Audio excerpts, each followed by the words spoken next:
Hello everyone.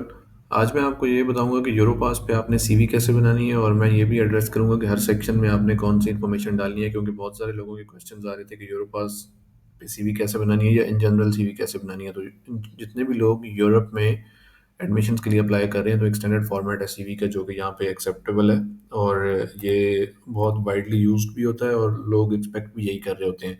तो आपने अपने किसी भी ब्राउज़र में जाकर यूरोपास लिखना है, और जो फर्स्ट या सेकंड वेबसाइट आ रही होगी वो होगी europass.europa.eu। आपने इस वेबसाइट पे क्लिक करना है और ये आपको फर्स्ट पेज पे ले जाएगी, जहाँ पे आपको यहाँ पे ऑप्शन आ रहा होगा लॉग इन टू यूरोपास। सो आप यहाँ पे लॉग इन करेंगे। अच्छा, लॉगिन आप तब करेंगे जब आपका ऑलरेडी अकाउंट एग्जिस्ट करता होगा। तो अगर आपने नया अकाउंट बनाना है तो क्रिएट एन अकाउंट, जिस तरह आप अपने टिकटॉक का या फेसबुक का अकाउंट बनाते हैं, आप यहाँ पे अपनी इन्फॉर्मेशन डालेंगे। प्रोबेबली ये आपको एक कंफर्मेशन कोड सेंड करेंगे जिससे आप कंफर्म करेंगे और फिर आपका अकाउंट बन जाएगा। क्योंकि I already have an account, तो मैं आपको डायरेक्ट उस स्क्रीन पे लेके जाता हूँ जिस पे आप लॉगिन करेंगे और उसके बाद फर्दर आगे स्टार्ट करेंगे काम। अच्छा, जब आप लॉगिन करेंगे तो उसके बाद ये स्क्रीन आपके सामने आएगी। बेसिकली ये है कि आपने इसको ऑब्वियसली एग्री करना है उनकी डाटा पॉलिसी को। This is the screen that you will see when you will log in for the first time. So you do this, और उसके बाद ये आपके सामने आएगा, पेज आएगा जिसमें आप स्टार्ट फ्रॉम यूरोपास सीवी और क्रिएट माय प्रोफाइल। सो ये बेसिकली एक नेक्स्ट पेज है जो सामने आ जाता है। इसको आपने एग्जिट कर देना है यहाँ से, exit, and then you will have to go to the Europass tools, and in Europass tools you will see the option of create your Europass CV. So you click on this, and then you scroll down, and then you will see this link here. So this is how I go to the menu. There could be multiple other ways as well, but this is how I reach to the level where I start building my CV. दो तरह के builders हैं, ये इनका beta version है जो अभी ये टेस्ट कर रहे हैं, तो मैंने ये कभी यूज़ नहीं किया, तो मैं जो स्टैंडर्ड वर्जन है उसी में जाऊँगा। और इसमें आप जाके यहाँ पे जाएंगे क्रिएट न्यू सीवी। अच्छा, ये वो प्लेटफॉर्म है जहाँ पे आपने अपनी सारी इन्फॉर्मेशन डालनी है। सो फॉर एग्जांपल यहाँ पे आप अपनी पिक्चर डाल सकते हैं, और पिक्चर प्लीज़ जो है वो ज़रा प्रोफेशनल डाला करें, कुछ इस तरह की नहीं, सेल्फियाँ वगैरह ना डाला करें। एक अच्छी रीजनेबल, और कोशिश किया करें कि डिसेंट से वाइट या ब्लू या मतलब सिंगल कलर बैकग्राउंड में अगर हो तो ज़्यादा बेहतर है, बजाय इसके कि किसी पार्क में बनी हुई हो। तो उसके बाद जो है मैं वैसे नाम लिख देता हूँ कोई भी। अच्छा, सीवी के अंदर मैं कभी भी अबाउट मी का सेक्शन नहीं डालता। आई डोंट नो आप लोगों को जो जहाँ से आपने सीवी की ट्रेनिंग ली है उसमें आपको क्या बताया है, लेकिन मैं अबाउट मी का सेक्शन बिल्कुल कुछ भी नहीं डालता।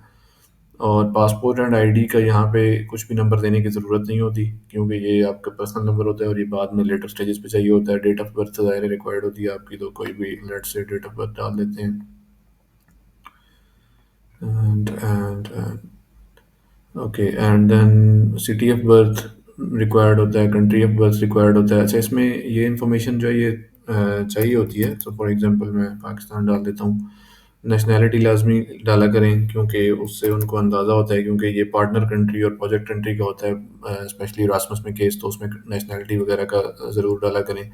जेंडर लाजमी नहीं होता बताना, डाल दें तो कोई मसला नहीं है।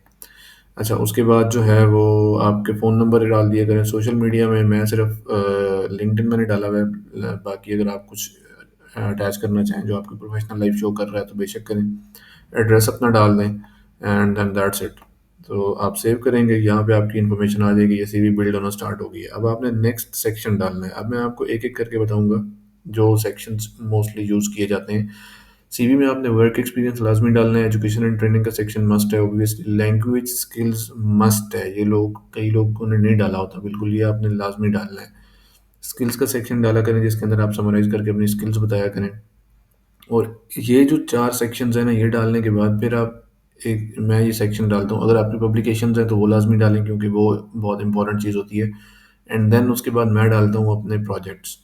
और प्रोजेक्ट्स के बाद अगर मेरे पास जगह मैं ज़ाहिर है बचाता हूँ कुछ, तो उसमें फिर मैं डालता हूँ अपने ऑनर्स एंड अवार्ड्स। तो ये वाले जो सेक्शंस हैं ना, ये मैं मेरी सीवी में मस्ट होते हैं। Work experience, education and training, language skills, then certifications. No, sorry, not certifications, skills, then projects and publications, honors and awards. And then after this अगर मेरे पास कोई जगह बचती है तो उसके अंदर फिर मैं डालता हूँ। हाँ, और अगर रिकमेंडेशंस मांगी हुई हैं किसी जगह पे आप अप्लाई कर रहे हैं तो फिर रिकमेंडेशंस का सेक्शन आप एंड पे डालेंगे। नहीं मांगी हुई तो कोई ज़रूरत नहीं है, सच कोई लाजमी नहीं होता। और इसके बाद कॉन्फ्रेंसेस एंड सेमिनार्स आप वो डाला करें जिसमें आपने कोई चीज़ खुद प्रेजेंट की हुई है। अगर खुद कुछ प्रेजेंट नहीं किया, सिर्फ अटेंड किया है, तो उसका कोई आई डोंट थिंक इतना खास इम्पैक्ट होता है। सो मैं सिर्फ आपको एक आध सेक्शन, एक दो सेक्शंस खोल के दिखाता हूँ क्योंकि ये बहुत सिंपल हैं। सो फॉर एग्जांपल, अगर आप, हाँ, सीवी में अगर आप अप्लाई कर रहे हैं किसी एजुकेशनल पोस्ट के लिए, not PhD, PhD is considered as work in Europe. So other than PhD, अगर आप, if you are applying for a masters और bachelors degree, your education and training section would be your second section after your personal details, and then it will be followed by the work experience section. So education section पहले आएगा, work experience बाद में आएगा, if you are applying for an educational program. लेकिन अगर आप apply कर रहे हैं पीएचडी के लिए या वर्क के लिए, तो फिर आपका जो आपकी पर्सनल इन्फॉर्मेशन है उसके फ़ौरन बाद आपका वर्क एक्सपीरियंस आएगा और फिर आपका एजुकेशन एंड ट्रेनिंग आएगा। तो इस सीक्वेंस का थोड़ा सा ध्यान रखा करें। ये छोटी सी चीज़ है लेकिन इट लुक्स गुड कि अगर सीक्वेंस उस तरीके से बनाया हुआ हो तो। और ये मस्ट है कि ये दूसरे तीसरे नंबर पे यही दो होंगे। उसके बाद बेहतर यही है कि लैंग्वेज स्किल्स डाल दें, और उसके बाद नीचे वाली जो चीज़ें हैं ना, उनके आप जो ऑर्डर्स हैं वो आप आगे पीछे कर सकते हैं।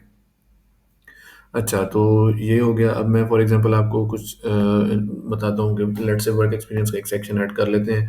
अब वर्क एक्सपीरियंस में सेल्फ एक्सप्लेनेटरी हैं चीज़ें। आपने यहाँ पे अपना टाइटल लिखना है, जो भी आपकी जॉब थी, आपने एम्प्लॉयर का नाम लिखना है और लाज़मी लिखना है। सिटी लिखा करें, कंट्री लिखा करें और डेट्स लाज़मी लिखा करें। और यहाँ पे आप 3 बुलेट्स, मैक्सिमम 3 बुलेट्स में आप अपनी जो भी आपकी मेन, जो आपने वहाँ पे काम किया था ना, वो आपने बताना है। यानी कि जो आपने स्किल यूज़ की और जो आपने अचीव किया, वो आपने 3 बुलेट्स में बताना है। ज़्यादा पैराग्राफ्स लिखने की भी ज़रूरत नहीं है और ज़्यादा बुलेट्स देने की भी ज़रूरत नहीं है। लेट्स से अगर आपके पास एक इंटर्नशिप है और आपका 1 साल का वर्क एक्सपीरियंस है, तो आपकी 2 चीज़ें आ जाएँगी और वो काफ़ी होती हैं for applying for a masters. लेकिन जितने भी आपके वर्क एक्सपीरियंस हैं, आप ऑब्वियसली सारे इसमें शो कर सकते हैं। Similarly, let's go to another another section which is education and training. Education and training में आपने यहाँ पे डिग्री, जो भी डिग्री है उसका टाइटल लिखना है, like bachelors of science in this और बैचलर्स ऑफ मैकेनिकल इंजीनियरिंग और bachelors of computer science. And then यहाँ पे आपकी organisation, university obviously. Field of study mostly नाम से ही मेंशन हो जाती है, तो यहाँ पे स्पेसिफिकली लिखने की ज़रूरत नहीं होती।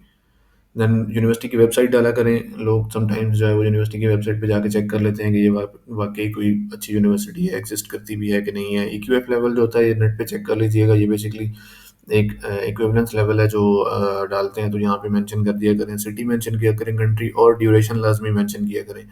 अच्छा, अब इसमें आपने मोर डिटेल्स में जाना है और मोर डिटेल्स में आपने जाके फाइनल ग्रेड लाजमी मेंशन करना है। अच्छा, मैं अपना थीसिस यहाँ पे नहीं लिखता, मैं अपना थीसिस अपने वर्क एक्सपीरियंस में डालता हूँ, उसको एज अ रिसर्च एक्सपीरियंस बना के। तो आप अगर यहाँ पे डालना चाहते हैं तो आप टाइटल यहाँ पे भी डाल सकते हैं, लेकिन आई वुड रिकमेंड कि इसको as your research experience add it in your in the section of your work experience under the heading of a post of research assistant or research worker or research student or something. तो ये इस तरह से मैं अपना जो है वो एजुकेशन का सेक्शन लिखता हूँ, और इसमें मैं यहाँ पे जो है ना वो कोई मेन सब्जेक्ट या स्किल्स या इस तरह से कुछ भी नहीं लिखता। मैं सिर्फ अपने बस फाइनल ग्रेड्स लिखता हूँ and that's it.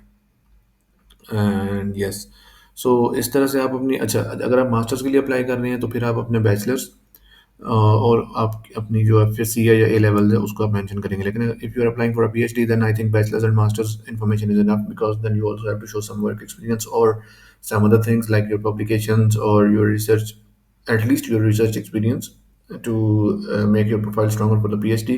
So you won't have a lot of space in your CV. And I would recommend कि जो लोग मास्टर्स के लिए अप्लाई कर रहे हैं, 2 पेजेस से ज़्यादा CV ना रखें।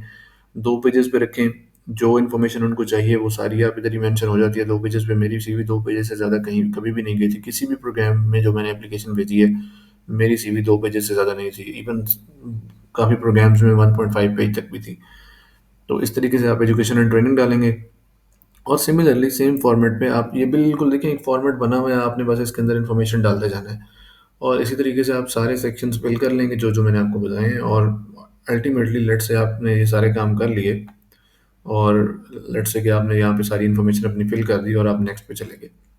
अब जब नेक्स्ट पे जाएंगे तो ये 4 तरह के ना यहाँ पे ये फॉर्मेट्स आ रहे हैं। आप इसमें से कोई भी फॉर्मेट चूज़ कर सकते हैं। मेरा कोई पर्सनल फेवरेट नहीं है, लेकिन मैंने सिंपल ही रखा हुआ था, शायद ये वाला रखा हुआ था, लेकिन लोगों ने डिफरेंट भी यूज़ किए होते हैं, वन कॉलम भी यूज़ किया होता है, टू कॉलम्स भी यूज़ किया होता है।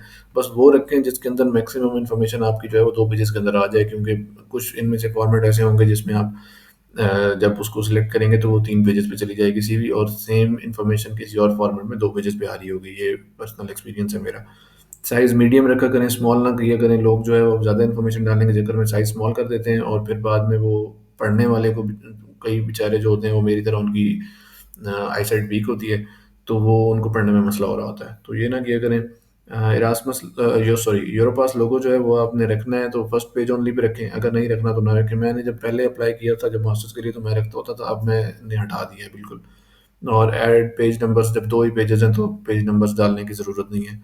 अच्छा, इसके बाद आप नेक्स्ट पे क्लिक करेंगे, और ये नेक्स्ट पे क्लिक करेंगे तो यहाँ पे आप अपने सीवी का नाम रखेंगे, और यहाँ पे माशाल्लाह से जैसे ही आप यहाँ पे नाम रखेंगे, लेट्स से मैं इसको सीवी कह देता हूँ, तो ये आपको डाउनलोड करने का ऑप्शन दे रहा है। जब डाउनलोड करेंगे तो ये पीडीएफ में सीवी आपकी डाउनलोड हो जाएगी। और अगर आपने कहीं ऑनलाइन सेव करनी है तो ये save in my Europass library में सेव कर दें, और बाद में इसी को भी आप एडिट कर सकते हैं। दोबारा जब लॉगिन करेंगे तो वहीं पे यूरोपास टूल्स में जाके ना वहाँ पे ऑप्शन आ रहा होगा एक माई लाइब्रेरी का या यूरोपास लाइब्रेरी का, उसमें जाएंगे तो आपकी वो वाली सीरीज जिन पे आपने ऑलरेडी काम किया हुआ है वो ऑलरेडी सेव पड़ी होंगी ऑनलाइन। उसी को थोड़ा सा एडिट करें और दोबारा किसी और प्रोग्राम में भेज दें। तो और हर प्रोग्राम के लिए सीवी को थोड़ा सा चेंज किया करें, उसके अंदर जो प्रोग्राम से रेलेवेंट चीज़ें होती हैं उनको ज़्यादा हाईलाइट किया करें। आई थिंक मैंने जितनी चीज़ें मुझे याद हैं एट द मोमेंट मैंने वो सारी बता दी हैं, लेकिन इसके बावजूद अगर आपको कोई पर्टिकुलर क्वेश्चन है तो कमेंट में लाजमी लिख दें, मैं उसको इंशाल्लाह ताला एड्रेस करूँगा।